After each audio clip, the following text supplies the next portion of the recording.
आज की इस कक्षा में हम पढ़ने वाले हैं सप्तमी कक्षा की संस्कृत पाठ्य पुस्तक रुचिरा का सप्तम पाठ। पाठ का नाम है संकल्पः सिद्धिदायकः। इस पाठ के हमने 2 भाग पढ़ लिए हैं, जिसमें हमने पाठ का अध्ययन कर लिया है। आज हम तीसरा भाग पढ़ेंगे और इस भाग में हम पाठ के प्रश्नोत्तरों का अभ्यास करेंगे। तो आइए पाठ के प्रश्नों का समाधान जानते हैं। पहला प्रश्न है उच्चारणम कुरुत, अर्थात उच्चारण कीजिए।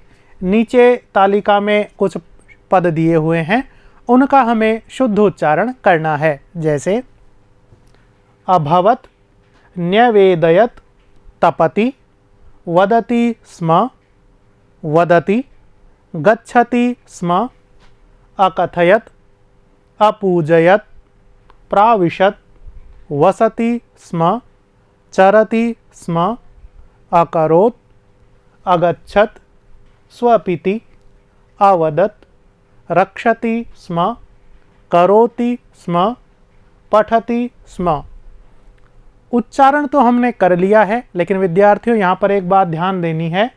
तपति, वदति ये वर्तमान काल के क्रियापद हैं।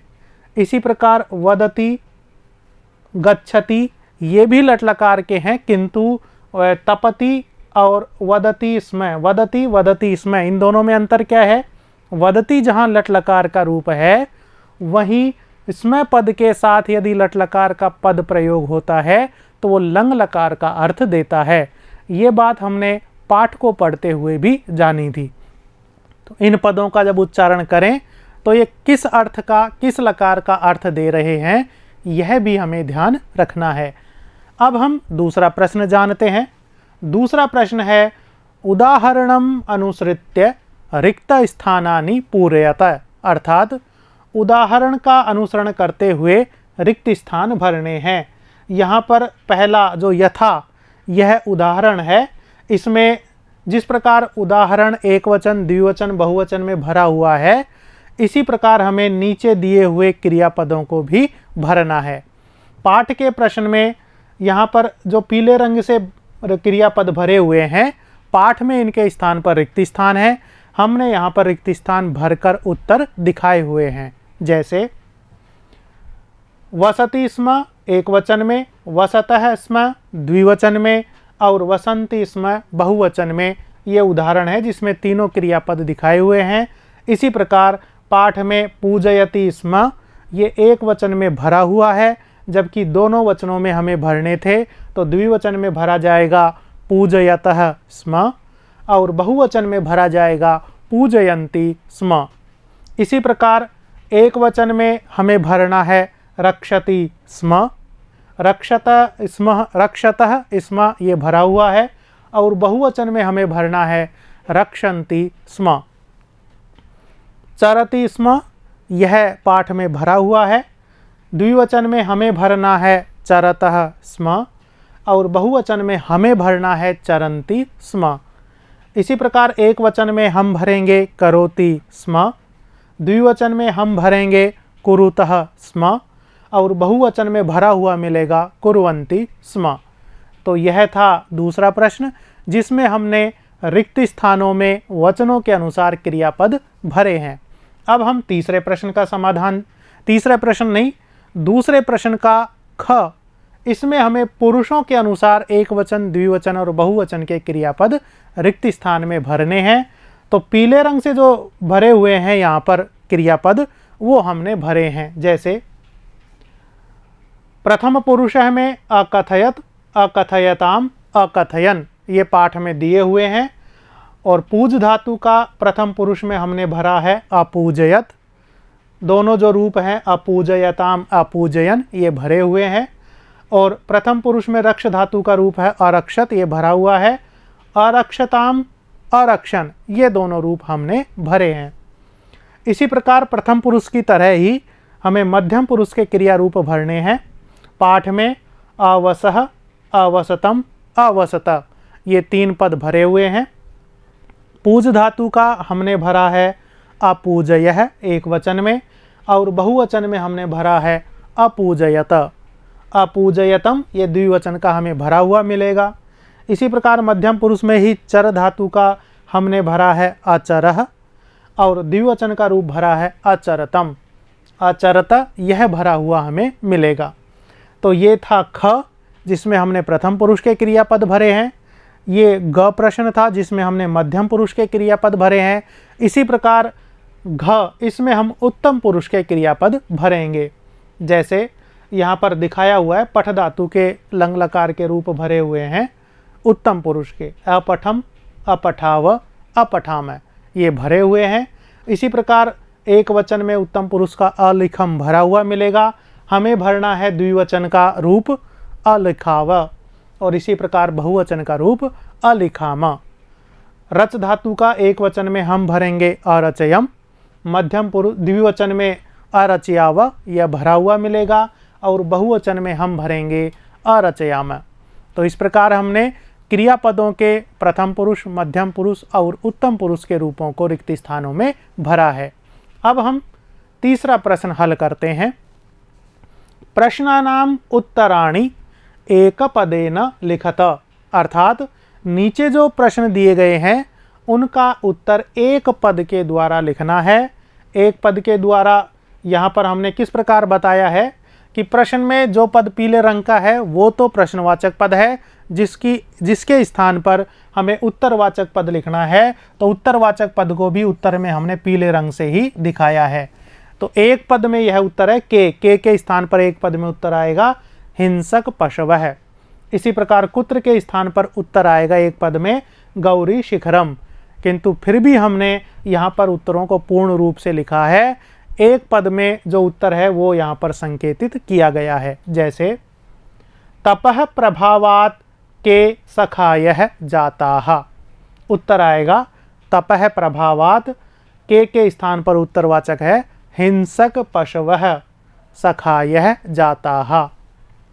दूसरा है पार्वती तपस्यार्थम कुत्र अगच्छत, इसमें कुत्र के स्थान पर गौरी शिखरम, यह उत्तरवाचक पद है।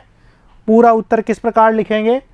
पार्वती तपस्यार्थम गौरी शिखरम अगच्छत। इसी प्रकार ग कह शमशाने वसति, कह के स्थान पर उत्तरवाचक पद है शिवः, और पूरा उत्तर है शिवः शमशाने वसति। घ शिवनिंदां श्रुत्वा का क्रुद्धा जाता, इसमें का के स्थान पर पार्वती, और पूरा उत्तर होगा शिवनिंदां श्रुत्वा पार्वती क्रुद्धा जाता। अंतिम है ङ वटुरूपेण तपोवनम कह प्राविशत, इसमें कह के स्थान पर एक पद में उत्तर आएगा शिवः, और पूरा उत्तर किस प्रकार लिखेंगे? वटुरूपेण तपोवनम शिवः प्राविशत। ये तीसरा प्रश्न था जिसमें हमने एक पद का उत्तर जाना है। अब हम चौथे प्रश्न में कुछ वाक्य यहाँ पर दिए गए हैं। क्या है प्रश्न? कह का कम काम प्रति कथयति, अर्थात कौन किसको कह रहा है। ये जो वाक्य दिए गए हैं ये वाक्य कौन किसको कह रहा है, यानी किसने यह वाक्य किसको कहे हैं, ये हमें बताना है। कह का, इससे हमें कर्तृपद बताना है कि कहने वाला कौन है। कम काम, इससे हमें कर्मपद बताना है कि किसको कहा जा रहा है। जैसे उदाहरण के रूप में एक वाक्य यहाँ पर दिया गया है और उसका कर्तृपद और कर्मपद उत्तर के रूप में बताया है। वत्से तपः कठिनम भवति, हे पुत्री तप करना कठिन होता है। इसमें हमें बताना है कि किसने कहा है वाक्य? माता ने कहा है, पार्वती की माता ने, मेना ने। माता कौन थी? मेना थी, उसने तो कहा है। ये तो है कर्तृपद कहने वाला। और किसको कहा है? पार्वतीम, काम पार्वतीम, ये है जिससे कहा गया है, कर्मपद। इसी प्रकार हमें नीचे जो वाक्य हैं उनके भी कर्तृपद और कर्मपद बताने हैं। जैसे अहम तपः एव चरिष्यामि, मैं तपस्या ही करूँगी। किसने कहा?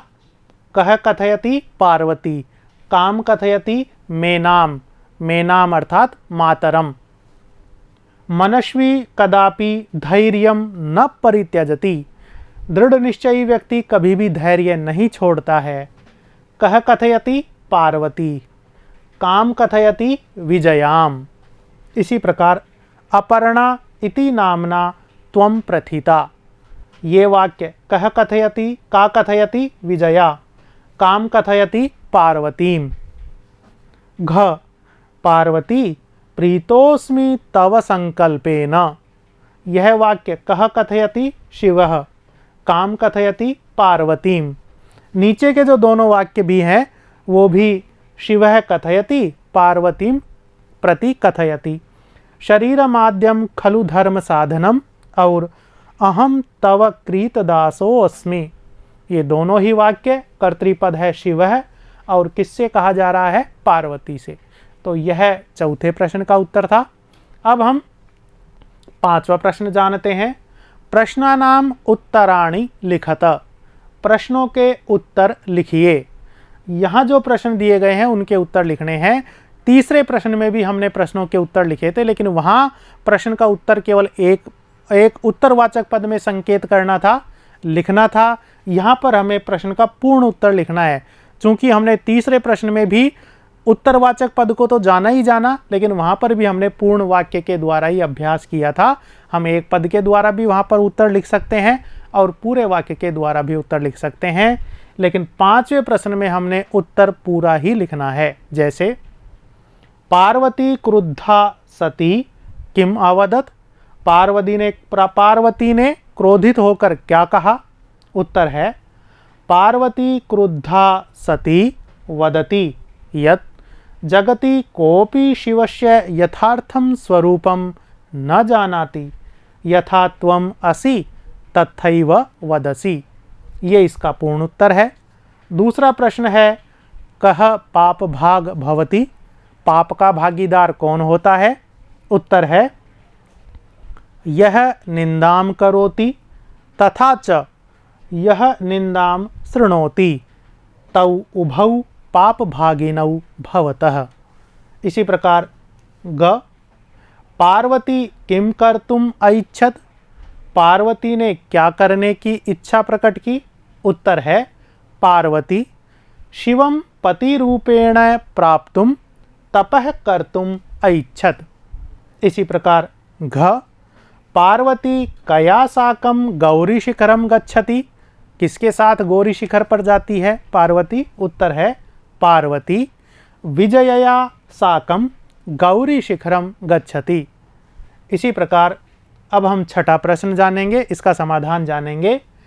मंजूषातः पदानि चित्वा समानार्थकानि पदानि लिखत, नीचे जो मंजूषा दी गई है इसमें से पदों को चुनकर इनके समानार्थक पद लिखने हैं। ये जो पद हैं ये इन पदों के समानार्थक हैं, किंतु कौन से पद का समानार्थक इनमें से कौन सा पद है वो हमें आगे लिखना है।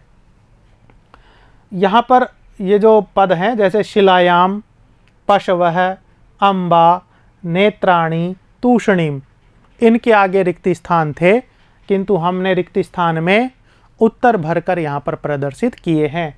ये उत्तरवाचक पद हमने मंजूषा से ही चुने हैं। जैसे शिलायाम, इसका समानार्थक पद जो मंजूषा में है वो है प्रस्तरे, जिसको हमने शिलायाम के समक्ष लिख दिया है। इसी प्रकार पशवः, इसका समानार्थक पद है जंतवः। अम्बा अर्थात समानार्थक पद है माता। नेत्राणि, इस पद का समानार्थक है नयनानि। और तूषणीम, इसका समानार्थक पद है मौनम। इस प्रकार मंजूषा में जो पद जिसका समानार्थक था उसी के सामने हमने लिख दिया है। अब हम सातवां प्रश्न जानते हैं। क्या है सातवां प्रश्न। उदाहरणानुसारम पद रचनाम कुरुत, अर्थात उदाहरण के अनुसार, ये जो उदाहरण दिया गया है यथा वाला, इसके अनुसार हमें पद रचना करनी है। जिस प्रकार वसति स्म, इसके स्थान पर एक नया पद बनाया है अवसता, यानी कि वसति यह लट लकार का क्रियापद है और स्म के साथ यह लंग लकार का अर्थ देता है। तो वसति स्म, इस लट लकार के क्रियापद के स्म के साथ जो लंग लकार का क्रियापद आएगा वो क्या आएगा, तो लंग लकार का क्रियापद वसति स्म के स्थान पर आएगा अवसत। तो जो अर्थ इन दोनों पदों का है वही अर्थ इस एक पद का आएगा। इसी प्रकार हमें यहाँ दिए गए दोनों पदों के स्थान पर एक लंग लकार का क्रियापद लिखना है। जैसे यहाँ पर पाठ में रिक्त स्थान है किंतु हमने उत्तर यहाँ पर दिए हैं, क्या है, जैसे पश्यति स्म, इन दोनों पदों के स्थान पर लंग लकार का जो क्रियापद आएगा वो आएगा अपश्यत। इसी प्रकार तपति स्म, इनके स्थान पर अतपत। चिंतयति स्म, इन दोनों के स्थान पर अचिंतयत। वदति स्म, इन दोनों पदों के स्थान पर लंग लकार का क्रियापद आएगा अवदत। और इसी प्रकार गच्छति स्म, इन दोनों पदों के स्थान पर पद आएगा अगच्छत। तो ये जो सभी पद हैं ये लंग लकार के प्रथम पुरुष के एक वचन के रूप हैं। अर्थ दोनों का समान है। ये इसका एक भाग था। दूसरा भाग भी कुछ इसी प्रकार का है। पद रचना करनी है। पद रचना में हमें इधर लट लकार के क्रियापदों के साथ इसमें का प्रयोग किया गया है और बाएं हाथ को हमने उत्तर के रूप में लंग लकार के क्रियापदों का प्रयोग किया है, रचकर बताया है। जैसे लिखति स्म, इसके स्थान पर लंग लकार का प्रयोग है अलिखत। इसी प्रकार कथयति स्म, ये पाठ में दिया है, हमने इसके स्थान पर लंग लकार का पद प्रयोग किया है अकथयत। तो पीले रंग से जो पद हैं वो उत्तरवाचक हैं जो हमने रिक्त स्थान में भरे हैं। इसी प्रकार नयति स्म, इन दोनों के स्थान पर अनयत। पठति स्म, इन दोनों के स्थान पर अपठत। धावति स्म, इन दोनों के स्थान पर अधावत। और हसति स्म, इन दोनों पदों के स्थान पर अहसत। ये सभी लंग लकार के क्रियापद यहाँ पर प्रयोग किए हैं। तो ये था हमारा प्रश्न। अब यहाँ पर प्रश्नों की समाप्ति के बाद एक ध्यातव्य अंश है जिसका हमें ध्यान करना है, अवबोध करना है। इस ध्यातव्य अंश का पाठ में भी प्रयोग हुआ है। क्या है ये, आइए जान लेते हैं। स्म इत्यस्य प्रयोग है। स्म इस पद का प्रयोग कहाँ होता है और किस अर्थ में होता है ये बताया गया है। तो पहला तो हम इसमें पद का प्रयोग जानेंगे। क्या है, यदा वर्तमान कालिकैः धातुभिः सह, यदा जब वर्तमान कालिकैः वर्तमान काल की धातुभिः सह धातुओं के साथ स्म इत्यस्य प्रयोग है भवति। स्म इस पद का जब प्रयोग होता है तदा तब ते धातवः वे धातुएं भूतकालिक क्रियाणाम भूतकाल की क्रियाओं का अर्थम प्रकटयन्ति अर्थ प्रकट करती हैं। यानी इसमें पद का प्रयोग जिन धातुओं के साथ होता है तो वो धातुएं लट लकार की नहीं रहती, वो धातुएं फिर लंग लकार का अर्थ देती हैं। जैसे पठति पढ़ता है किंतु पठति इसमें पढ़ता था। इसमें पद के प्रयोग के कारण यहाँ पर था भूतकाल का अर्थ स्वीकार किया है। इसी प्रकार गच्छति जाता है, गच्छति स्म जाता था। तो इसमें पद के कारण ये जो लट लकार के क्रियापद हैं पठति और गच्छति, ये दोनों ही भूतकाल का अर्थ देते हैं। दूसरा जो अवबोध या ध्यातव्य अंश है वो है पंचाग्नि व्रतम। पार्वती ने पंचाग्नि व्रतम इसका आचरण किया था। ये पंचाग्नि व्रत क्या होता है बताया गया है। चतस्त्रिषु दिक्षु, चारों दिशाओं में अग्निमाधाय, अग्नि का आधान करके, अग्नि को उत्पन्न करके, सूर्य से भगवान सूर्य के निर्निमेष दर्शनम, बिना आंखें झपकाए दर्शन करना, सूर्य को बिना पलक झपकाए देखना, पंचाग्नि व्रतम, ये 5 पंचाग्नि व्रत होता है। तो ये कठिन व्रत है जिसका आचरण पार्वती ने किया था। तीसरा जो ध्यातव्य अंश है वो अपर्णा। ये पार्वती का नाम हो गया था अपर्णा। क्या है इसका अर्थ, तपस्या क्रमे, तपस्या के क्रम में तपस्या का आचरण करते हुए पर्णानामपि भक्षणम, पत्तों को खाना भी, पत्तों का भक्षण करना भी, पार्वती त्यक्तवती, पार्वती ने छोड़ दिया था। अतः इसीलिए सा अपर्णा नामना प्रसिद्धा, वह अपर्णा के नाम से प्रसिद्ध हुई। तो पर्णों को खाना भी, पत्तों को खाना भी छोड़ दिया था, इसीलिए उसका नाम हुआ अपर्णा। तो विद्यार्थियों ये था पाठ का ध्यातव्य अंश जिसका हमने बोध कर लिया है। हमारा पाठ यहीं पर समाप्त होता है। अगले वीडियो में एक नए पाठ के साथ हम फिर मिलेंगे। धन्यवाद।